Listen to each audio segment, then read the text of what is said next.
All right, everybody, this week we are finished with the Net Academy stuff. We're going to move on to creating a graphical user interface for your Python script or program.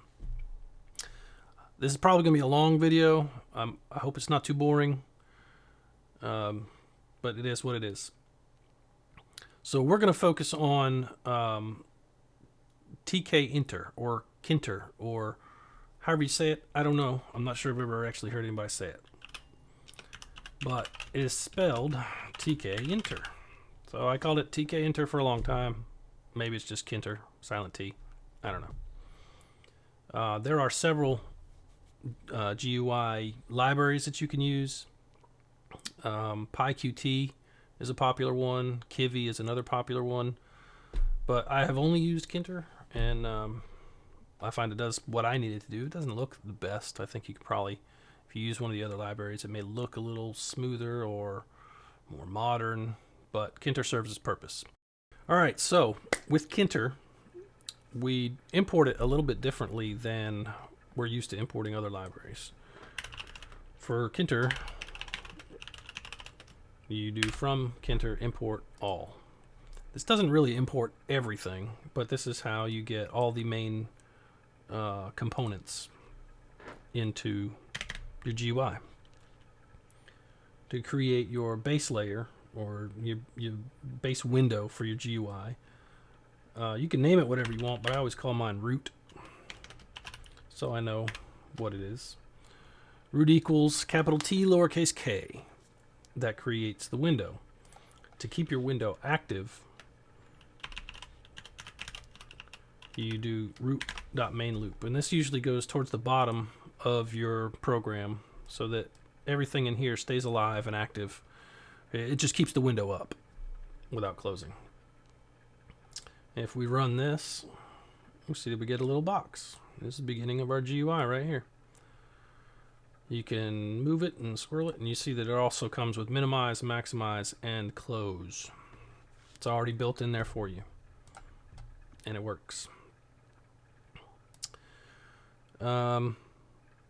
I usually will add a minimum size to my GUIs just so that you can only make it small enough where all of the content will still look halfway decent and it won't, kind of overwrite anything or make it so small that you can't see all the content. To do that, use root min size, and we'll do 600 by 400 here. If you run that, you can see that it starts out at 600 pixels by 400 pixels, and you can't make it any smaller after that. You can make it bigger, but you can't make it any smaller. And this way, you can still present a nice GUI without making it too small. It won't overwrite any of your widgets that you put in there, and you can still make it bigger. And generally, it'll stay to the top, but it'll stay auto margined between the two sides.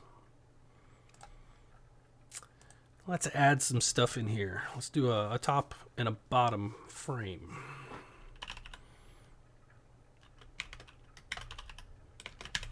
So you can name it whatever you want. I'm just going with top to keep it simple, and it will be a frame. Top is equal to a frame with a capital F.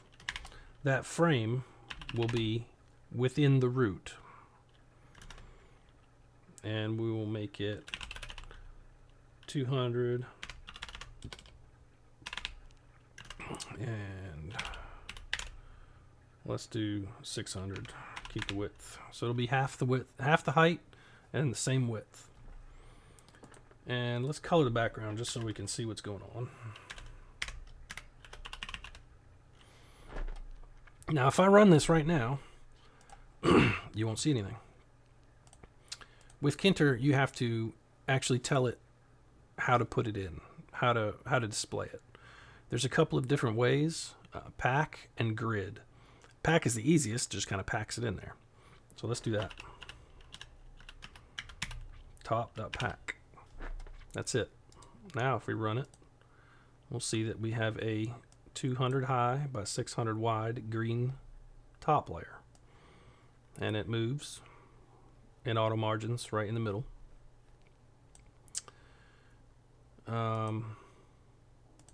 Let's make a bottom.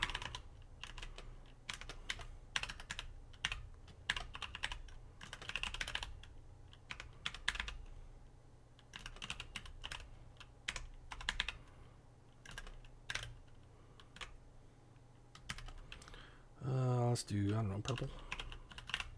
I don't know if I can even do purple. And we'll pack that one in there.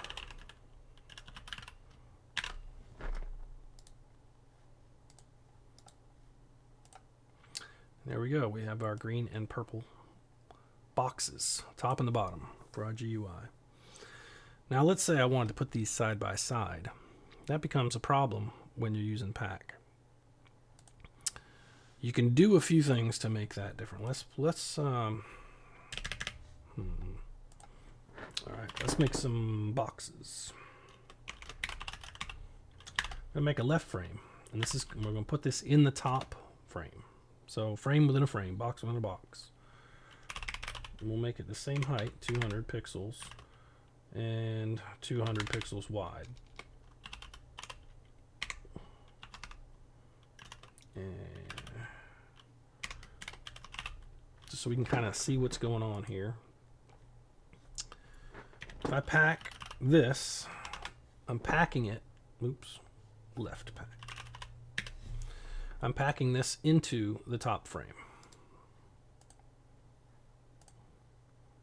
Well, what happens is that the top frame will collapse to the largest object within it.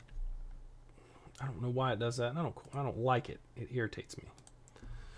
But if we move this, it's kind of like a float if you know anything about HTML.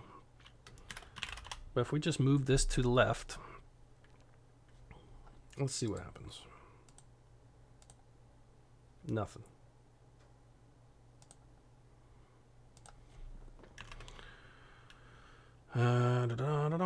Let's try.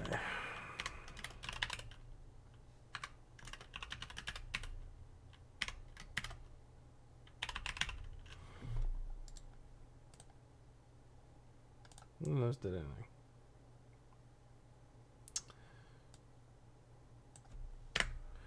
All right, so if we it collapses. Blurp, blurp. If we make another box,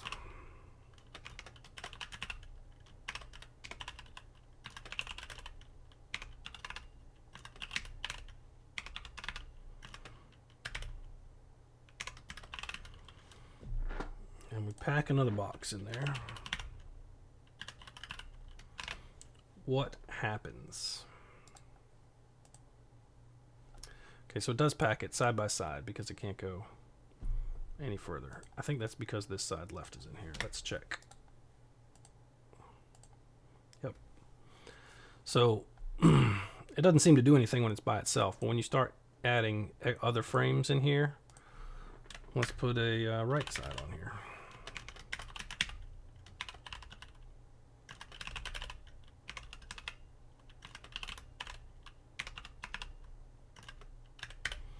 I'm running out of colors. Purple, blue, red, yellow? I don't know.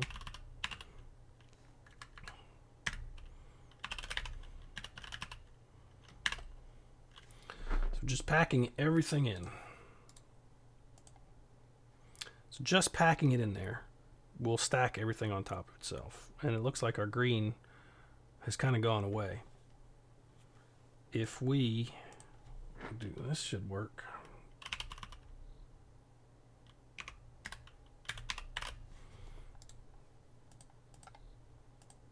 Yep.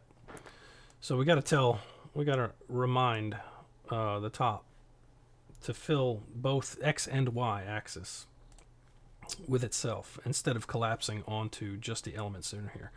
So we made the top 200 pixels high, and then we put 3 elements in here, 200 pixels high each. So 2, 4, 6. It's now 600 pixels wide, and it expanded. If we want to, let's see, we can kind of, like I said earlier, this is like a float.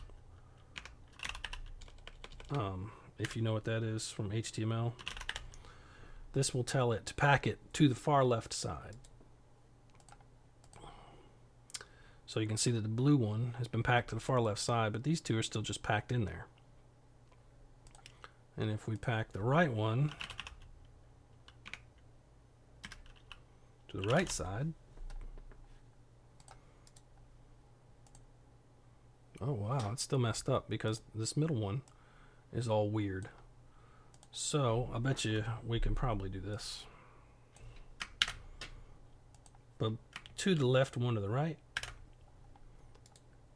And there we go. Now we got all our boxes right in a row.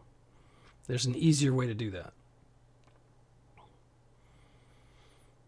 Let's see what happens if we move it and make it bigger. Okay, so these are packed to the left, and this one's packed to the right. I wonder if we do this. What happens if we do this? And they'll stay to the left. They'll stay all the way to the left. They won't auto margin with the rest of everything. All right, so that's pack, and it kind of works a little wonky. You're going to really have to play with it to figure it out. But there's another way to get everything in here, and that's grid. And that's basically putting everything into a grid, rows and columns. First one is 0, 0, 0. Let's do this.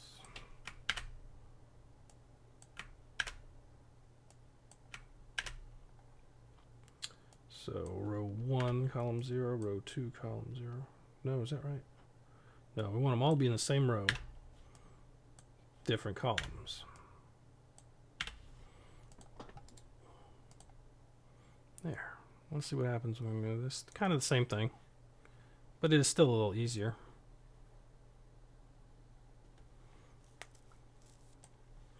And this only really matters if you set a max size, min and max size to the same thing, well, then nobody can resize your window. So you don't have to really worry about how the things operate. It's not like a web page.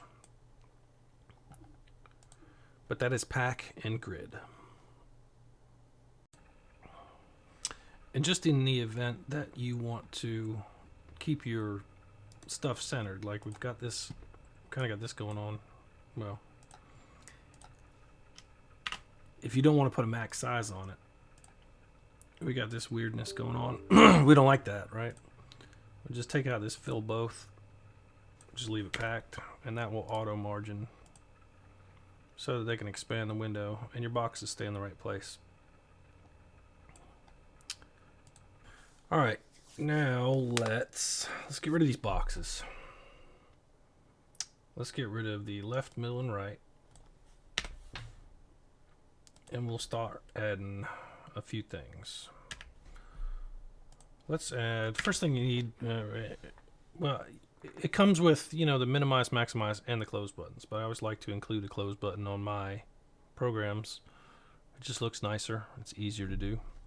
And this gets me to show you how the buttons work. So we'll call this button quit because it will exit the program.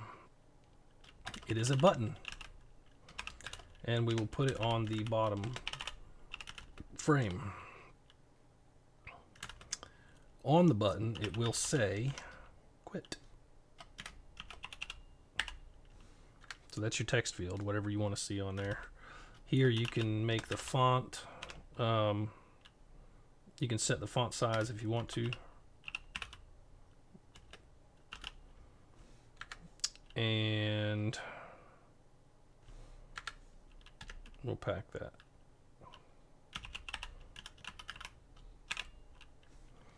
So if we run this, we now have a button in the bottom frame, big text on it. See how it works? It clicks on it, but nothing happens yet because you have to create a bind. There's a couple of different ways you can have these buttons work. What we're going to talk about right now is just binding a function.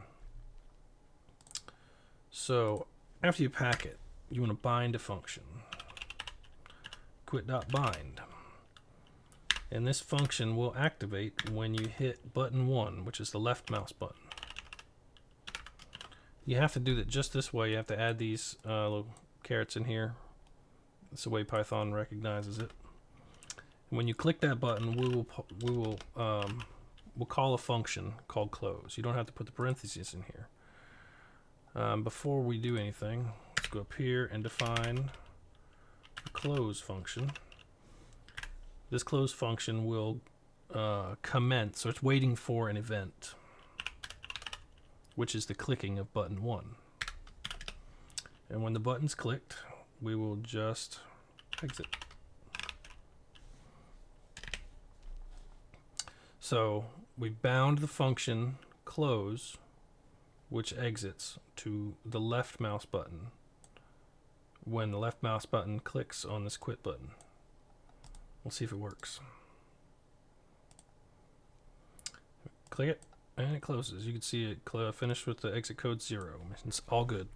No errors. So this is the easiest way to bind a function to a button. Super simple.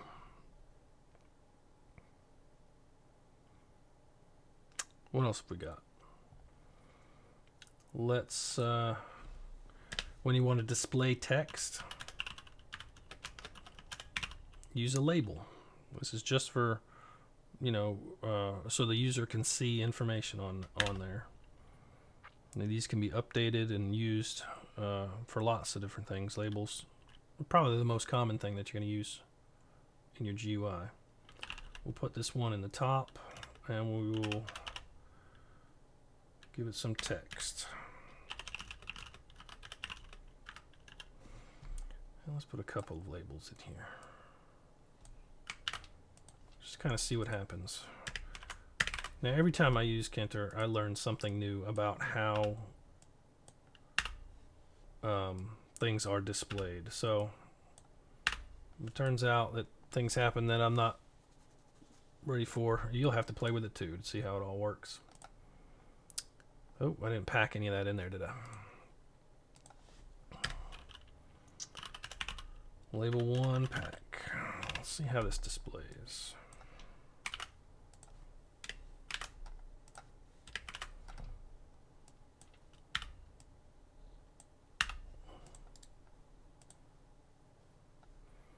Oh, that's right, we took out the boxes, so it's just on the in the top, and you can see again the top has kind of shrunk itself to just what the contents are. That's why you got the quit button way up here now.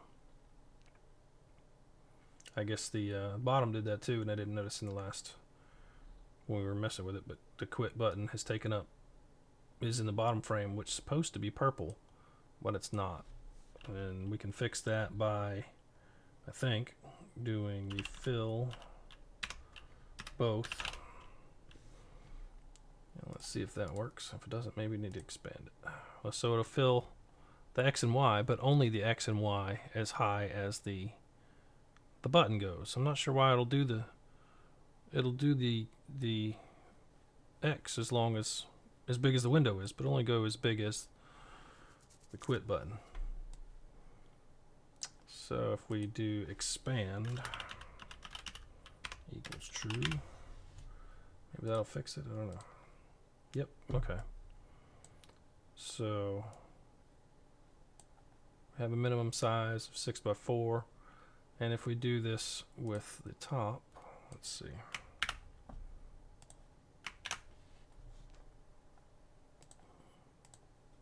There we go.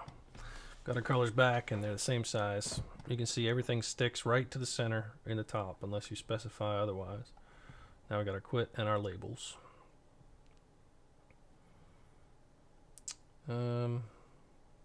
So you got labels. And let's put these in a grid.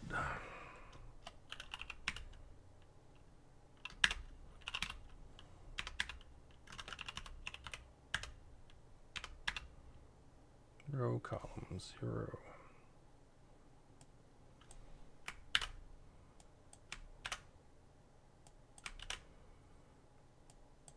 Row 1, row 2. Make sure you start numbering with zeros.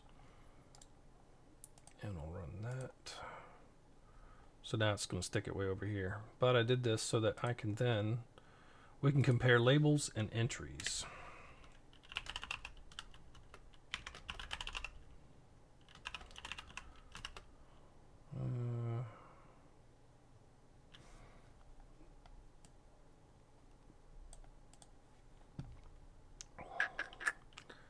Well, for now, we'll just do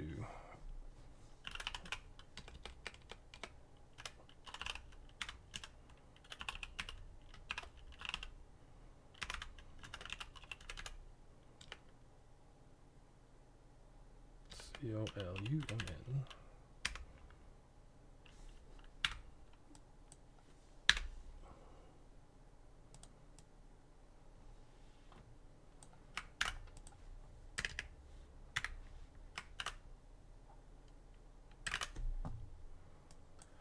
We'll do 3 entries.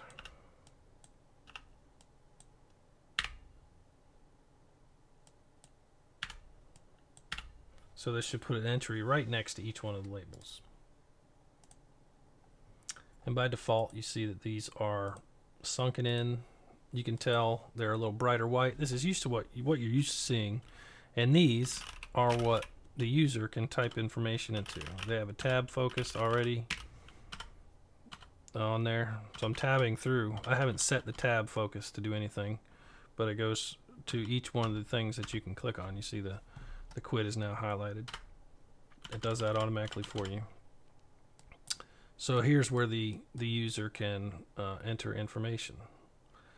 To store that information, you used to use a string variable or an integer variable.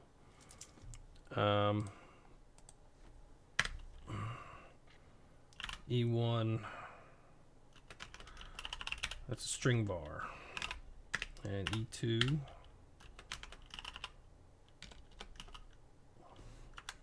it's a string bar with a capital S. I'm calling a function here.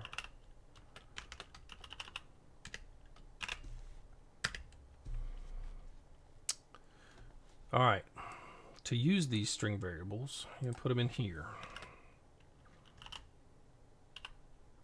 Or it's a text variable.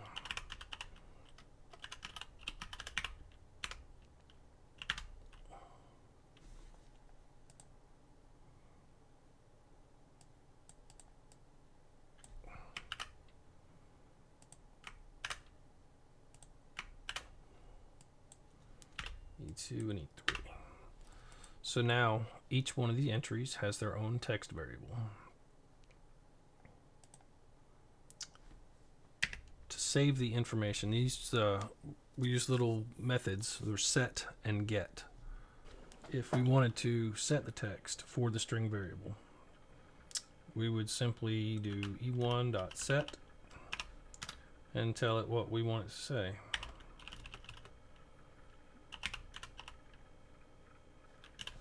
I guess that works. And you see it appear here. Whatever the string variable is equal to will be set here. Now if we want to get this information, let's say if we don't set it to begin with, or we maybe set it to an empty string. No, we just won't set it. We run this and we let the user put in their name. Let's say it's a first name or last name or some numbers for a calculation.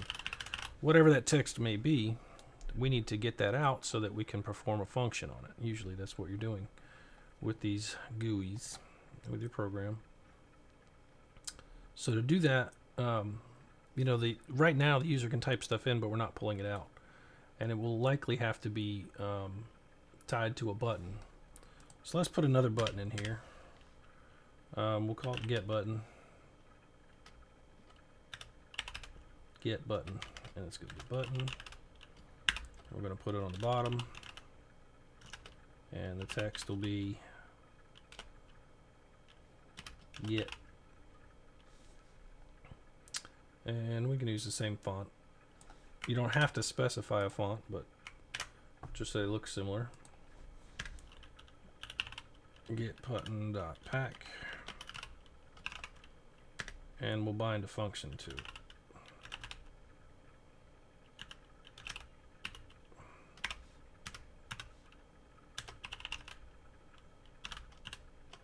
make sure you type this in. Sometimes you'll forget the leading one of these, the following one of these, and it won't work, and you'll rack your brain trying to figure out what you did wrong.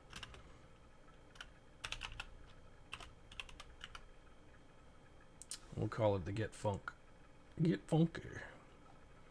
And then we'll come up here and we'll define that function. Derf.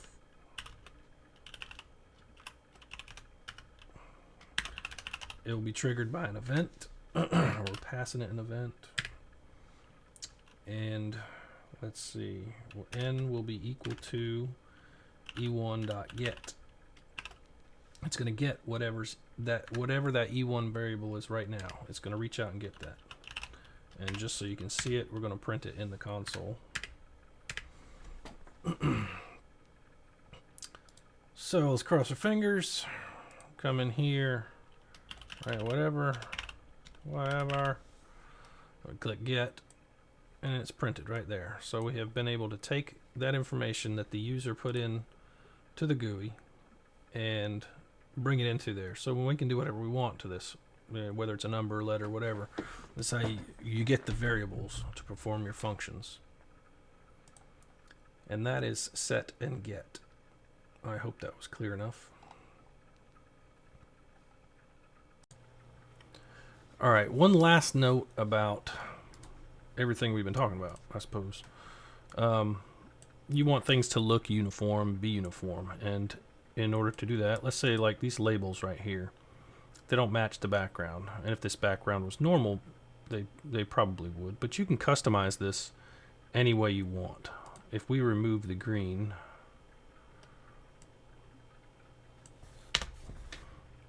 and run that, the labels kind of match the background. It looks more natural. If you wanted to keep the green, then you would simply need to apply this style to the labels as well.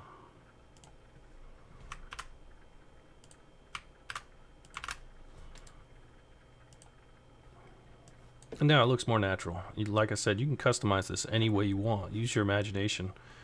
I will put these links, the links to some of the references so that you can understand that there are more commands. We went over a few things, grid and pack. I showed you the text, the background, foreground, and a couple of different things, but there's a lot more.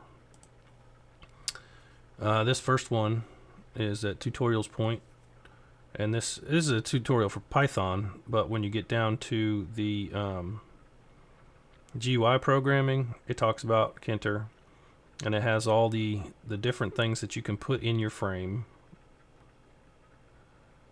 And when you click on one, let's go to the label, it shows you all the different options that you can have. You can anchor your text to the center, a background, bitmap. If you put in, you can put an image in a label, what the cursor is going to look like when it goes over the label, all kinds of things in here. Padding, relief that we talked about, flat or sunken, text variable, underline. So there's a lot more things that you can do with Tkinter to make your GUI yours, make it yours, design how you want it. There are also the Python documents for Tkinter. I always encourage you to go out and do some research, because there's no possible way I can touch on everything. And it's good to know. I scratch the surface. I give you the good stuff, but it's really up to you to dive deeper. And also the TK Docs home. I guess they're doing some major new update. But if you go over here, click on modern Tkinter. Nope, that's not it. The official command reference. Here's label, standard options. Here you go again. Even more options. So if you're trying to build a GUI and make it look like you have it in your mind, but you can't quite figure out how to do that, these three references are very good for helping you out, and I'll put those links somewhere where you can get to them. This week, I would like all of you to complete this. This is a simple calculator. This is boring. I want to see your take on a calculator. Now, the buttons don't have to do anything this week. This is just about making something with Tkinter. There are quite a few lines here, and you can use your imagination if you want to use radio buttons or sliders or color it however you want. This is kind of plain. There's only, buttons and a label that's sunk in here. This is not an entry because I can't type anything in it. That's a label. It just looks like an entry. So show me what your take on a calculator is. Make it cool. And if you make it just like this, you still get 100, but I'd like to see a little more effort than that. If you have any questions, shoot me an email. Thank you.